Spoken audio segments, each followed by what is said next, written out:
नदिया किनारे ठूठी पाकड़ी हहर हहर करे हहर हहर करे।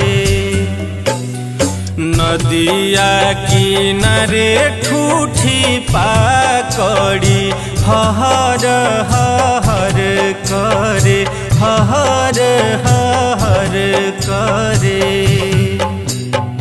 ताही तरे खाड़ हो अजित बरुआ बाबा से अरज करे पापा से अरज करे।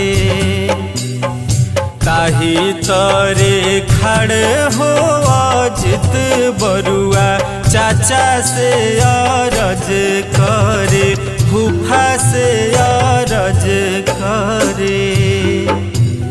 नदिया किनारे ठूठी पाकड़ी हहर हहर करे हहर हहर करे।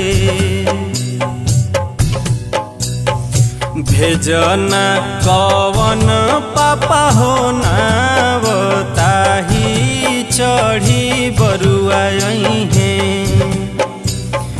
भेजना कवन चाचा हो नाव ताही चढ़ी बरुआ है।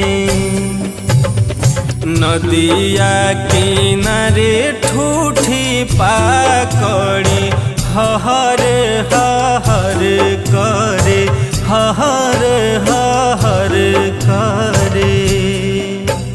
नदिया किनारे ठूठी पाकड़ी हहर हहर करे हहर हहर करे।